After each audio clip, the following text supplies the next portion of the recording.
بسم الله الرحمن الرحيم حلقدان وحلقدي لحاد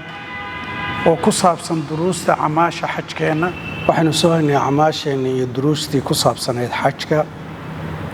waxaynu ka hadlaynay saddexda nooc oo qofka xaajigii uu xajiyo mid kamid oo la yiraahdo xaju tamattu caasna waxaynu soo dejinay umradii qofku markii uu xalaaloobay sifadiisii xajku waxay ka bilaamaysaa taariikhdu markay tahay maalinka 8aad ee bisha dilxaja ayuu qofku hadduu mutamatic yahay wuxuu ka baxayaa makaankiisii iyo hoteelkii uu deganaa magaalada Maka maalinkaasi waa maalinkii 8aad oo bisha dilxaja yawm tarwiya la yiraahdaa maalinkaasi qofku inuu qubaysto inuu isudgiyo hadday u fududahay inuu labisto dharkiisa ihraamka hadhowna marka uu yiraahdo labbayk allahumma hajjan markuu sidaa u xirto xajkiisii maalinka 8aad waa inuu talbiyadiina hore ka qaadaa labbayk allahumma labbayk labbayk la sharika laka labbayk innal hamda wan ni'mata laka wal mulk la sharika lak halkaas markii uu talbiyadiisa ka bilaabo dadku iyagoo basaskooda saaran waxay u baxayaan meesha la yiraahdo Mina maalinka 8aad duhurkii buu ku tukanayaa casarkii buu ku tukanayaa maghribkii buu ku tukanayaa cishihii buu ku tukanayaa subaxdii buu ku tukanayaa salaada marka halka uu ku tukanayo Mina duhurkii 4 loo soo gaabinaa casarkii 2 loo gaabinaya maghribkii waa 3 cishihii 2 loo soo gaabinaya salaada subaxna waa 2deedii bas kaliya waxa la rabaa waqtigii la aadaamayna aadaanka in lagu ilaaliyo waqtigii salaada la tukan jirana salaada in la tukado marka meesha Mina la yiraahdo maalinka 8aad duhurkii 2 ragcadood casarkii 2 ragcadood maghribkii 3 cishihii 2 ragcadood fajrkii salaadaha marka tukanayso la jamcin maayo duhurka 2 haddana casarka 2 ila aakhiri sidaas sunnada nabi Muhammad sallallahu alayhi wasallam maalinka 9aad subaxdeedii markii ay qorraxdii soo baxdo waa maalinka 9aad bisha dilxaja waxaad u dhaqaaqaysaa xagga iyo bankii Carafa waxaad ogaataa deganaansho waxaad ogaataa inaadan dadka walaalaha muslimiinta adibin waxaad ogaataa inaadan dadka ciriiriin Carafa markii aad tagtana waxa la rabaa inaad isku ilaaliso xuduudda Carafa ay ku jirto xuduudda Carafa dhexdeeda inaad isku ilaalisaa laga rabaa duhurkii iyo casarkii tuko waliba jamcu taqdiim baa loo tukadaa sawaa la aadaamaya duhurkii 2 ragcadood waa la aadaamaya waa la aqiimaya duhurkii 2 ragcadood baa la tukanaya haddana waa la aqiimaya casarkii 2 ragcadood baa la tukanaya jamciga waxa la yiraahdaa jamcu taqdiim oo qasran ah hal aadaan iyo 2 iqaamadood waxa sidaa loo yeelay qofka xaajiga ee jooga meesha Carafaad la yiraahdo inuu u gacan banaanaado cibaadadiisa quraan inuu akhriyo dhikri inuu akhriyo duco inuu akhriyo waliba adigoo xagga qiblada u jeeda gacmahaaga kor u qaadaya Carafa meel walbood ka istaagto xuduudeeda nabi Muhammad sallallahu alayhi wasallam wuxuu yiri wal Carafatu kullaha mawqif halkaas baad ku nagaanaysaa ilaa iyo markii la gaaro qorraxdu inay libidho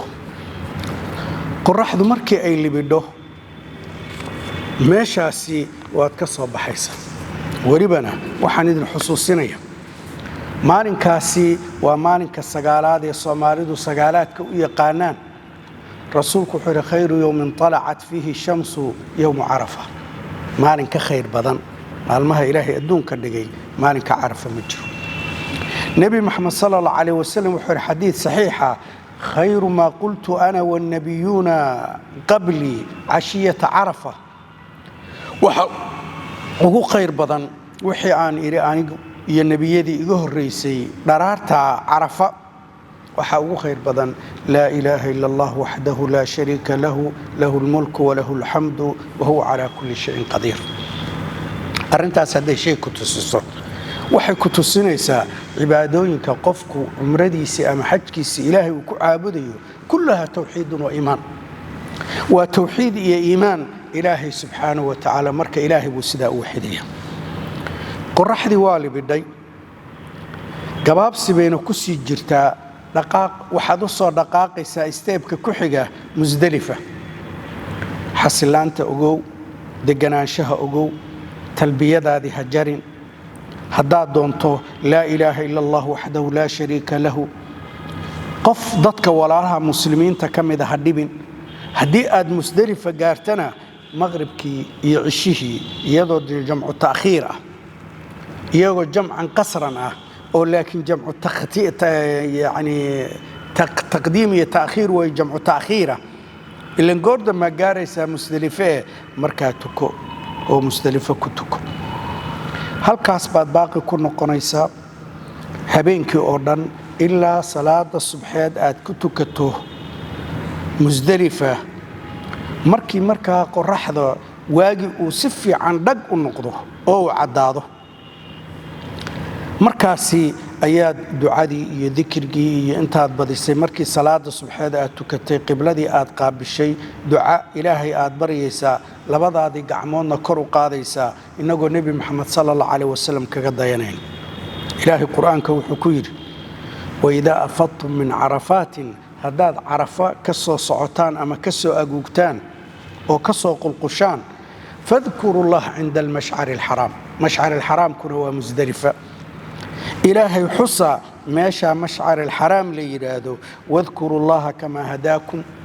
ilaahayna subxaanahu wa tacaala xusa siduu inuu ku hanuuniyey, wain kuntum min qablihi la min addaaliin.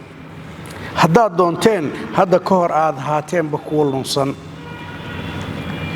acmaasha maalinkaa la qabanayo waa maalinka 10aad ee bisha dilxaja, waa acmaasha ugu badan ee xaajigu uu qabto. waxaase iga xusuusina dadka culus,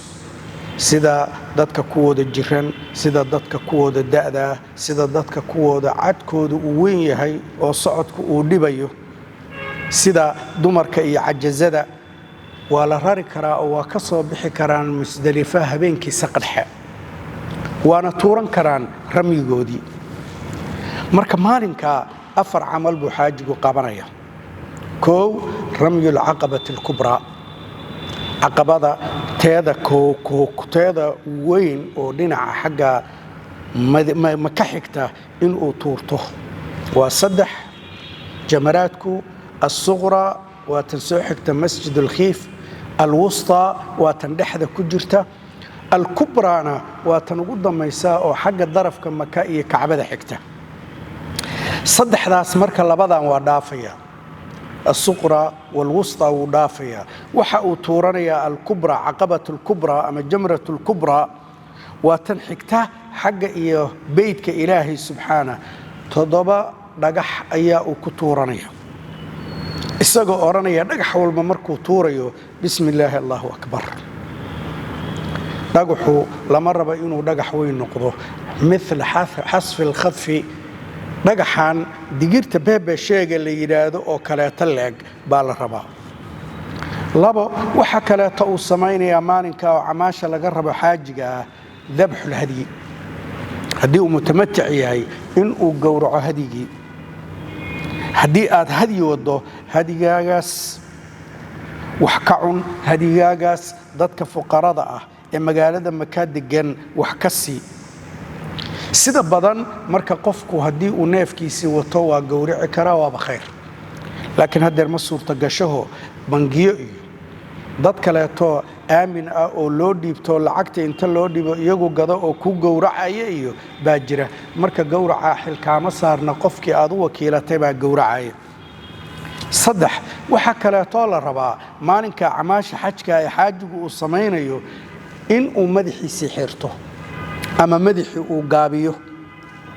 laakiin xiiriddaa fadli badan oo qofku madaxiisii inuu xiro wey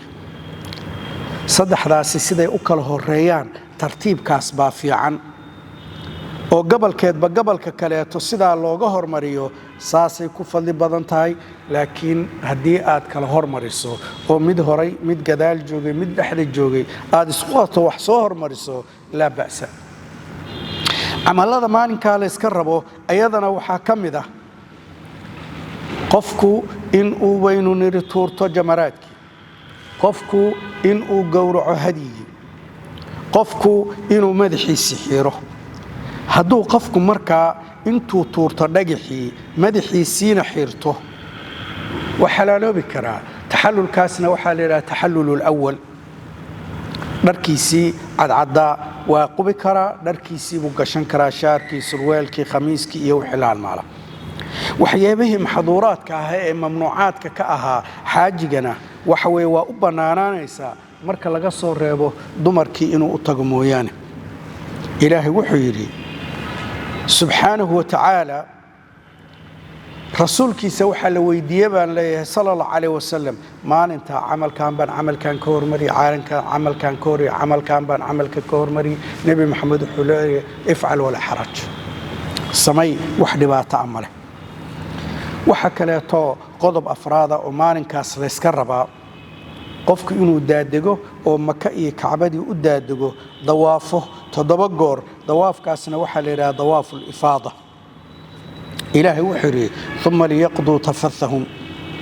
waliyuufuu nuduurahum waliyatawafuu bilbayt alcatiiq markii dawaafkaa uu dawaafana qofkaasi waxa uu samaynayaa hadduu mutamatic yahay السعي بين الصفا والمروة وعمل شناده maxaa yeelay sacyigaagii markii umrada aad sameeynaysa waxa la tagay umradii dawaafkan markaa sameeynayso waxa laga rabaa as-sa'yu bayna as-safa wal marwa min jadid hadaba hadii aad tahay qaarin ama aad tahay qof mufrida dib male hadii aad tahay qof qaarina ama qof sidoo kaleeto مفرد فلا عليك قفكاسي وحدوشي سامجرته oo laga rabo oo sacyiga ku saabsan as-sa'yu bayna as-safa wal marwa sida markuu xaajigi sameeyo wa xalaaloobaya jamiic al-mahdhurat waxyaabihi mamnuuca ka ahaa dhamaantoodna waa u banaanaanayaan hatta dumarkii waa u banaanaanay maalinka marka tobnaad waa maalinka xaajigu uu ugu shaqo badan yahay wuxuu sameeyaa ramyiga jamratul aqaba oo tuurto waa tan ugu xigta xagga maka wuxuu sameeyaa xalqi wuxuu sameeyaa dabxigi oo hadigi uu gowraco wuxuu sameeyaa dawaafkaasi oo la yiraahdo dawaaful ifaada waxa uu sameeyaa sidaas oo kaleeto السعي بين الصفا والمروة إن أكل الصعود صفا يمروة لحظة مرة بعد بنكو علينا يا سعي قول حياة سعي دواف كان دواف الإفاضة وطه سعي جي هوري عمرة مركز سميني عمرة دي بالله تكت مرة كان مركز وحلا جاربة سعي بين الصفا والمروة مرة بعد إن آد لتماده